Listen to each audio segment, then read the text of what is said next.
Hi, it's Abbie. So for today's assignment, I will be reading one of my favorite kids' books. It's called The Rough-Faced Girl by Rafe Martin and David Shannon.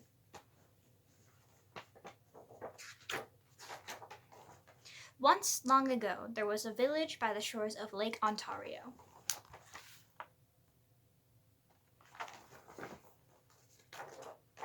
Off from the other wigwams of this village stood one great huge wigwam. Painted on its sides were pictures of the sun, moon, stars, plants, trees, and animals.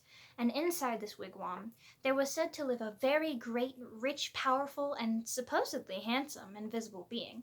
However, no one could see him except his sister, who lived there too. Many women wanted to marry this invisible being, but his sister said, "Only the one who can see him can marry him."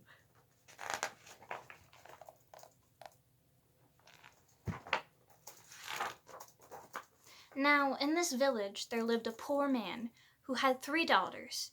The 2 older daughters were cruel and hard-hearted, and they made their youngest sister sit by the fire and feed the flames. And when the burning branches popped, the sparks fell on her. In time, her hands became burnt and scarred. Her arms, too, became rough and scarred. Even her face was marked by the fire, and her beautiful long black hair hung ragged and charred. And those 2 older sisters laughed at her, saying, "Ha! You're ugly, you rough-faced girl." And they made her live her life very lonely and miserable indeed.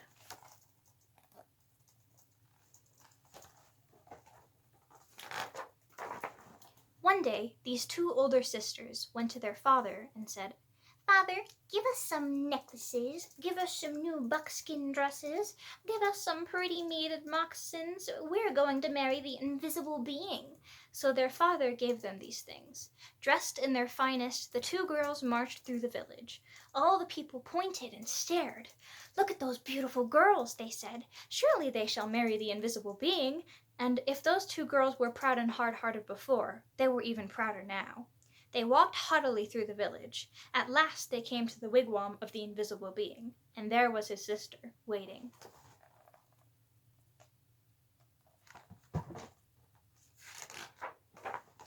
"Why have you come?" she said. "We want to marry the invisible being," they answered. "That's why we're here." "If you want to marry my brother, you have to have seen him. Tell me, have you seen the invisible being?"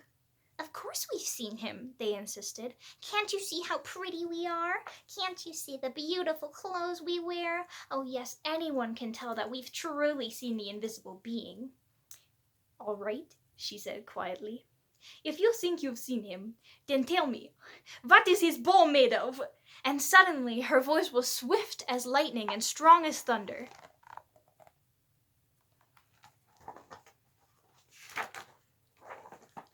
"His bow?" they stammered in surprise. "His bow! We know!" But turning desperately to one another, they whispered, "What shall we say? Let's say the oak tree." So they said, "It's the great oak tree." "No," said the sister of the invisible being. "No!"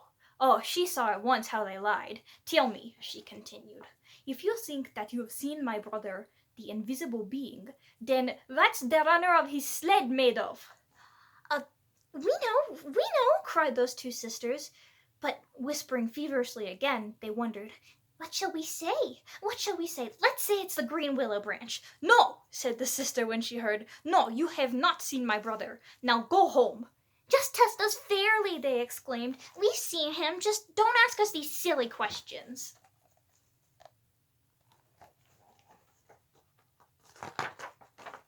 "All right," said the sister of the invisible being. "Come with me." And she took them back to the great wigwam and set them in the seats furthest from the entrance, the guest seats. Soon they heard the footsteps coming along the path. Then something stepped inside. Though they heard breathing, the 2 sisters still couldn't see a thing. Suddenly, a great bow and beaded quiver of arrows appeared in the air and were set down. But though those 2 girls sat there, their eyes wide, all through the night they never saw a thing more. And in the morning they had to go home, ashamed.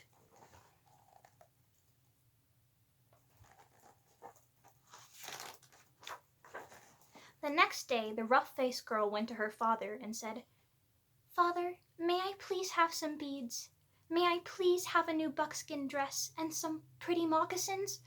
I'm going to marry the invisible being, for wherever I look I see his face." But the father sighed. "Daughter," he said, "I'm so sorry.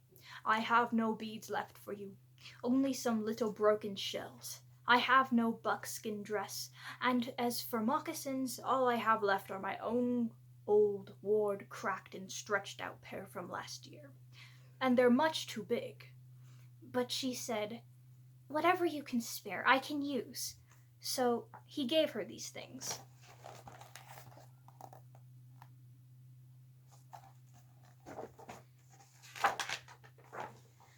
Then she found dried reeds, and taking the little broken shells, she strung a necklace. She stripped birch bark from the dead trees and made a cap, a dress, and leggings. Then, with a sharp piece of bone, she carved in the bark pictures of the sun, moon, stars, plants, trees, and animals. She went down to the lake shore and soaked the moccasins in the water until they grew soft. Then she molded them to her feet, but they were still too big, and they flapped like duck's feet as she walked. Then all the people came out of their wigwams. They pointed and stared. "Look at that ugly girl," they laughed. "Look at her strange clothes. Hey, go home, you ugly girl. You'll never marry the invisible being." But the rough-faced girl had faith in herself, and she had courage. She didn't turn back. She just kept walking right through the village.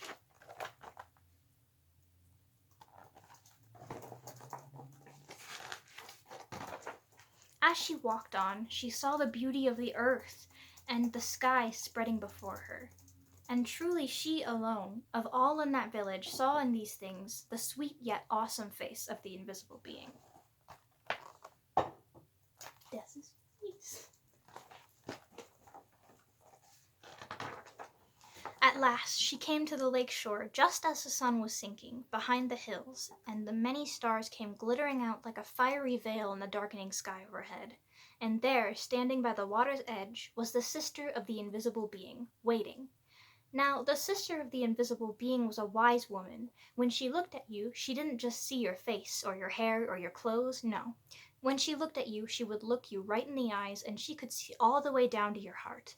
And she could tell if you had a good, kind heart or a cold, hard, and cruel one. And when she looked at the rough-faced girl, she saw at once that though her skin was scarred, her hair burnt, and her clothes strange, she had a beautiful and kind heart. And so she welcomed her dearly, saying, "Ah, my sister, why have you come?" And the rough-faced girl replied, "I have come to marry the invisible being." "Ah," said the sister very gently now, "if you want to marry him, you have to have seen him. Tell me, have you seen my brother, the invisible being?" And the rough-faced girl said, "Yes." "All right then," said the sister, "if you have seen him, tell me, what's his bow made of?" And the rough-faced girl said, "His bow? Why, it's the great curve of the rainbow."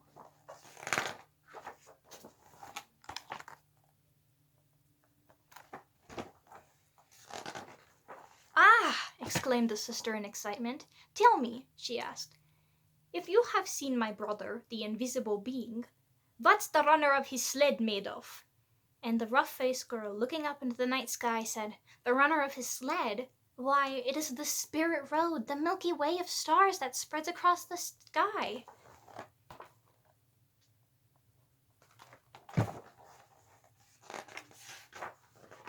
"Ah!" cried the sister in wonder and delight. "You have seen him! Come with me." And taking the rough-faced girl by the hand, she led her back into the great wigwam and sat her in the seat next to the entrance, the wife's seat.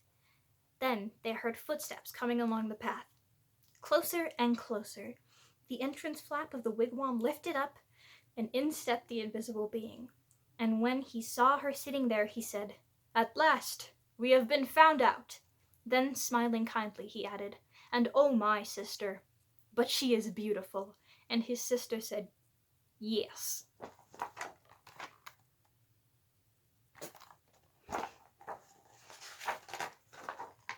The sister of the invisible being then gave the rough-faced girl the finest of buckskin robes and a necklace of perfect shells. "Now bathe in the lake," she said, "and dress in these. So the rough-faced girl bathed in the waters of the lake. Suddenly all the scars vanished from her body. Her skin grew smooth again, and her beautiful black hair grew in long and glossy as a raven's wing. Now anyone could see that she was indeed beautiful, but the invisible being and his sister had seen that from the start.